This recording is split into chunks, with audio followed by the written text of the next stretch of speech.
자, 우리 스윙바이블 구독자, 시청자 여러분들 반갑습니다. 여러분들의 최고의 투자 파트너 스윙바이블 인사드리겠습니다.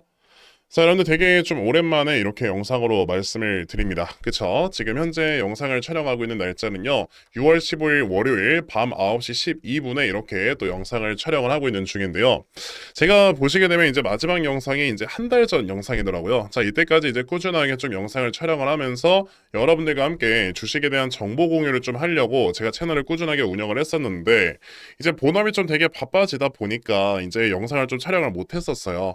자, 그래서 이제는 좀 그래도 어느 정도 일이 좀 안정화가 됐고, 그래서 여러분들과 함께 또 이제 주식시장에서 돈 벌 수 있는 방법, 그리고 우리가 어떤 종목을 좀 살펴봐야 되는지 이런 것들을 좀 말씀을 드려야 되겠다라는 생각이 들어서 또다시 복귀를 하게 됐습니다. 지금까지 제 채널 구독 취소 안 해주시고 기다려주신 저희 구독자 54분 너무나도 감사드린다라고 먼저 말씀을 드리고 싶고요. 이제는 조금 더 성실하게 그리고 꾸준하게 채널을 이어가도록 하겠습니다. 자, 그럼 이제 오늘 여러분에게 말씀을 드리려고 하는 요 영상 좀 시작하기 전에 이제 여러분들 좋아요 한 번씩만 눌러주시면은 제가 영상 촬영하는데 정말로 큰 힘이 나니까 여러분들 꼭 한 번씩 부탁드리도록 하겠고요. 자, 그럼 이제 바로 오늘 영상 시작을 하도록 하겠습니다. 제가 오늘은요 그냥 아예 종목명을 먼저 좀 말씀을 드리고 싶은데, 제가 오늘 말씀을 드리고 싶은 종목은 현대무벡스라는 회사에 대해서 말씀을 드리고 싶습니다.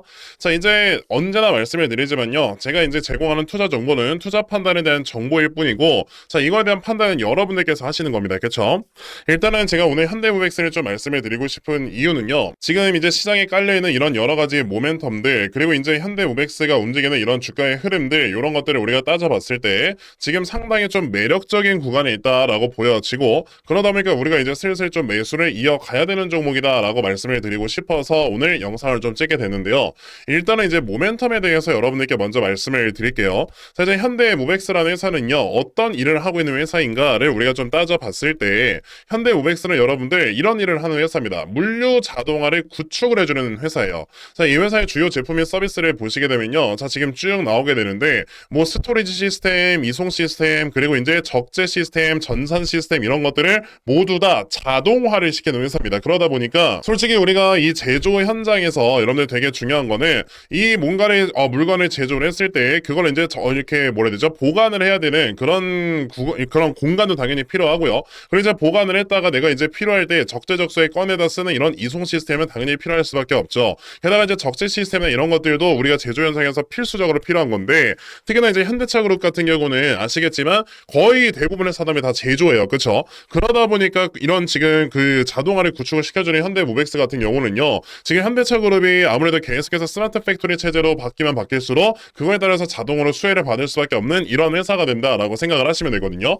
물론 뭐 아직까지 현대무벡스라는 회사가 뭐 매출액과 영업이익이 얼마만큼 더 잘 나올 것이다, 이런 것들에 대한 추가 뭐 모멘텀, 그리고 추가 영업이익에 대한 컨셉은 뭐 그렇게 제대로 나와 있지는 않습니다. 솔직히 26년도에 200억, 28년도에 320억이다 라고 했을 때는 되게 좀 지금 기업 가치는 좀 비싸다라고 보여져요. 하지만 저는 여기에다 포커스를 맞추고 있는 게 아니라, 솔직히 영업이익이 저는 200억, 250억, 이거는 좀 되게 잘못된 수치다라고 생각을 해요. 왜냐하면 당장 지금 현대차그룹에서 아틀라스를 올해 말 혹은 내년 초부터는 현장에 투입을 시킨다고 했고요. 그거에 대한 공장은 이제 미국에 있는 엘리베마 공장에서 먼저 이런 그 휴머노이드 로봇들을 모두 다 이제 투입을 시킬 겁니다. 그렇죠? 그럼 이제 이 엘리베마 공장에서 먼저 투입을 시킨다라고 했을 때, 로봇이라는 이런 존재는 일을 할 때요, 사람과 여러분들 절대 똑같은 현장에서 일을 할 수 없게 됩니다. 무슨 말이냐면, 사람은 내가 눈으로 직접 보고 이걸 판단을 한 다음에 이걸 내가 스스로 업무 처리를 진행을 하기 때문에 어떤 물건이 어디에 있던지 간에 그런 거 신경 쓰지 않아요. 그냥 내가 알아서 해결하면 돼요. 그쵸? 근데 로봇들 같은 경우도 물론 이제 꾸준하게 학습을 진행을 하고 그런 다음에 이제 업무 처리를 진행을 하는 거지만, 이 학습이라고 하는 게 솔직히 이제 우리가 생각하는 것처럼 그렇게 잘 되지 않거든요. 예를 들어 현장에서 일을 할 때요, 경우의 수가 여러분들 예를 들어 한 10,000가지, 10,000가지다 라고 생각을 해봅시다. 그러면 그 중에서 가장 높게 나와주는 그런 경우의 수 한 1,000가지에서 1,500가지 정도를 먼저 이제 로봇에게 학습을 시키고, 여기서 추가적으로 나와주는 이런 지금 그 경우의 수, 추가적인 경우의 수는 계속해서 학습을 시키는 식으로 가는 거예요. 그래서 결국에는 이 로봇이 사람처럼 1만여 가지의 이런 경우의 수를 모두 다 학습을 시키는 그런 구간까지 와야 되는데, 그걸 모두 다 진행을 한 다음에 현장에 투입을 시킨다? 안 됩니다. 너무 시간이 오래 걸려요. 그러면 결과적으로 로봇이 예를 들어 이제 업무 처리를 진행하는 데 있어서 가장 효율화되어 있는 이동 동선이라든지 아니면 가장 효율화가 되어 있는 이런 업무 동선 이런 것들을 모두 다 짜놓은 상황에서 거기다 로봇을 투입을 시켜야 되는 거예요. 그러면 예를 들어서 로봇이 해야 되는 일을 A를 B로 옮겨가지고 여기서 이제 C를 만들어서 D를 이제 포장을 해야 된다. 이런 일을 한다라고 했을 때 A와 B와 C와 D가 있는 이 위치가 여러분들 모두 다 정확한 곳에 위치를 할 줄 알아야 돼요. 그러면 이런 것들을 당연히 시스템화 시켜가지고 정확하게 그 위치에 딱딱딱 이동을 시킬 수 있는 그런 프로그램을 짜놔야 되는데 그런 프로그램을 짜놓을 수 있는 회사가 여러분들 누구나 현대모백스다. 그리고 올해 말이나 내년 초부터는 확실하게 이런 지금 업무 처리가 진행이 돼야 되기 때문에 그 전에 미리미리 여러분들 뭘 해야 되는 거예요? 이제 물류 자동화 시스템들의 구축을 미리 좀 해놔야 되는 거예요. 그러면 이런 자동화 시스템을 구축을 하는 데 있어서 당연히 현대모백스가 미리미리 수주를 받아오고 그리고 그 수주된 내용을 바탕으로 해서 꾸준하게 이런 공장들을 바꿔나가게 될 건데 솔직히 여러분들 현대차 그 그룹 자체가 1년에 매출액을 얼마나 버는 회사예요? 현대차만 하더라도 1년에 매출액이 190조가 나오는 회사예요. 그럼 이렇게 어마어마한 진짜 크기에 어마어마한 캐파의 공장을 자동화 시스템을 모두 다 구축을 시켜줘야 되는데 그 중에서 현대모백스가 가져갈 수 있는 이런 지금 시스템상의 매출액이 4천억밖에 안 나온다? 저는 좀 너무 보수적으로 이런 수치가 잡힌 것이 아닌가라고 생각이 들고요.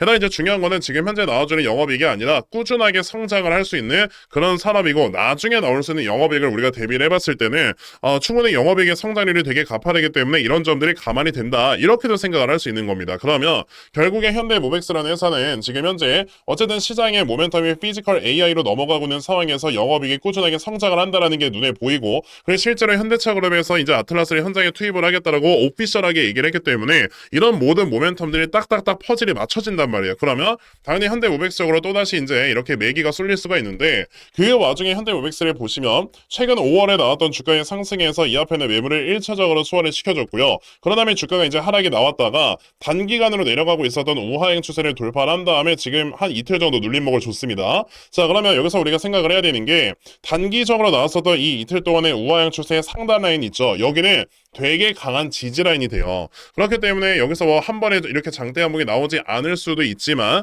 그래도 적어도 이 자리에서 이런 식으로 어느 정도 바닥을 만들었다가 여기서 이제 양봉 캔들 나오면서 이 앞에는 매물대 소화시키고 그런 다음에 이제 신고가를 만들 수 있는 가능성이 높거든요. 자, 그러면 저는 지금 현대모백스라는 종목을 솔직히 지금 자리에서부터 꾸준하게 우리가 분할 매수를 해야 된다라고 보는데 분할 매수를 어디까지 해야 되느냐? 적어도 이제 요 라인까지만 분할 매수 37,000원까지만 분할 매수를 하면 너무 우리가 폭이 좁잖아요. 그러니까 지금 현재 가격부터 시작을 해서 요 아래쪽에는 61선 대략적으로 이제 33,700원 정도까지 제가 선을 그을게요.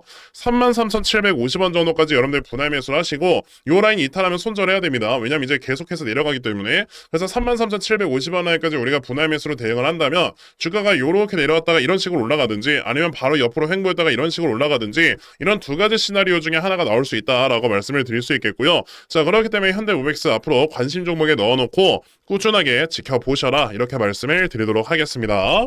자, 그럼 이제 현대모백스는요 자, 요 정도까지만 좀 말씀을 드려보도록 할 거고요. 자, 제가 오늘 준비한 영상은 여기까지입니다. 자, 여러분 영상 시청해 주셔서 대단히 감사합니다.